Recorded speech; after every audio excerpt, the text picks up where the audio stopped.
Oi, gente, nossa aula de hoje é sobre o cone. Bom, como que é um cone, gente? Ele tem uma base circular e um vértice fora dessa base, tá? A altura vai ser a distância desse vértice até o plano da base, ó. No caso do cone reto, essa altura vai cair no centro do círculo da base. E no caso do cone oblíquo, isso não acontece. O eixo é a reta que passa pelo vértice, pelo centro da base. No caso ali do cone reto, o eixo vai coincidir com a altura. E no caso do cone oblíquo, vai ser a outra reta, vai ser essa retinha pontilhada aí da figura, ó, do O até o V, tá? E a geratriz é uma reta que une um ponto da circunferência com aquele vértice lá em cima. No cone reto, qualquer geratriz que você traçar vai ter a mesma medida, tá? Qualquer ponto da circunferência que você utilizar vai dar a mesma medida de geratriz. No caso do cone oblíquo, a gente vai ter infinitas geratrizes de tamanhos diferentes, beleza? O cone reto é uma relação muito importante, olha só, vocês observaram ali, a altura, o raio da base e a geratriz vão formar um triângulo retângulo. Então, posso fazer Pitágoras aqui para calcular esses elementos, essas medidas, tá? É bem tranquilo. Então, essa relação é muito importante para as questões de cone, quase sempre a gente vai usar, tá bom? O cone reto, ele é um sólido de revolução.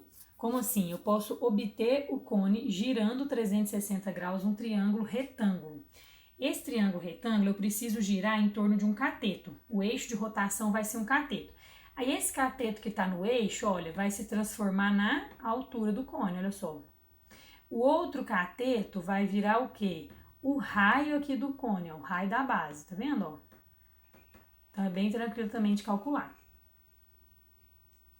O volume do cone, gente, é o mesmo da pirâmide, né? Os sólidos, eles são bem parecidos. O cone é como se fosse uma pirâmide, só que com a base redonda.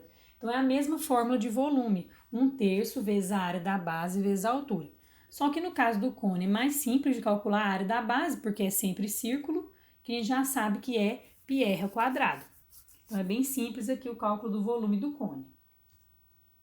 A planificação, que a gente precisa ter mais atenção aqui no caso do cone, olha só. Quando eu planifico, né, como se fosse aquele chapéuzinho de festa de criança que a gente faz de cartolina, que a gente compra. Quando aquele chapéuzinho está aberto, ele é qual formato? Um setor circular, olha só, esse setor circular. Esse setor, ele é uma parte de um círculo. E o raio desse setor é o G, vai se transformar na geratriz do cone, tá? Então, o raio do setor circular da planificação vai se transformar na geratriz do cone. Isso é uma informação muito importante. E aqui, ó, o comprimento aqui do arco, ó, do setor circular, ele vai coincidir com a circunferência da base, tá vendo, ó? Por isso ele tem que medir 2πr, tá bom? Com essas informações, a gente consegue deduzir a área lateral do cone, que é πrg. A gente faz a regra de 3, né, porque é proporcional. Faz a regra de 3 do comprimento da circunferência relacionando com a área. Mas eu recomendo que vocês memorizem essa fórmula, porque ela é bem simples, esse πrg, né? A área da base também é bem fácil, πr ao quadrado. Então, não tem muita coisa para decorar. É fácil de usar essa área lateral assim, em vez de você ficar fazendo a dedução todas as vezes das questões. Eu acho que não compensa. É melhor já guardar essa fórmula, beleza? Outra coisa que a gente precisa guardar do cone, né, que é bem específico do cone, é que esse setor circular, quando a gente planifica, ele vai ter um ângulo aqui, ó, tá vendo, ó? Esse ângulo vai determinar a abertura do setor e se ele for um ângulo maior, o seu cone vai ficar mais abertinho. Se for um ângulo menor, o cone vai ficar mais fininho, beleza? Como é que eu sei esse ângulo, né? Qual que é a relação dele com as demais medidas do cone? Bem fácil, gente. Em graus, esse ângulo vai ser 360 graus vezes R sobre G, tá? O R é o raio da base e o G é a geratriz, normal. Então, é bem tranquilo também de trabalhar com esse ângulo, se por acaso, né, aparecer aí nas questões. Não é muito cobrado, mas pode aparecer. A seção meridiana, igual a gente viu no caso do cilindro, né, é um corte, a gente faz um plano cortando o cone, passando pelo eixo, tá? Então, tá aqui o eixo aqui de verde, ó, e o corte vai dar um triângulo, olha só.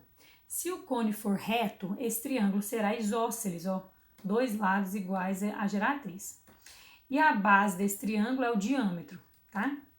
Se esse triângulo isósceles for equilátero, né? Se tiver os três lados iguais, a gente vai chamar o cone de equilátero, tá? Então, se você vê na questão aí falando cone equilátero, significa o quê? Que a geratriz desse cone é igual ao diâmetro da base dele. Isso vai facilitar aí nos seus cálculos, ok?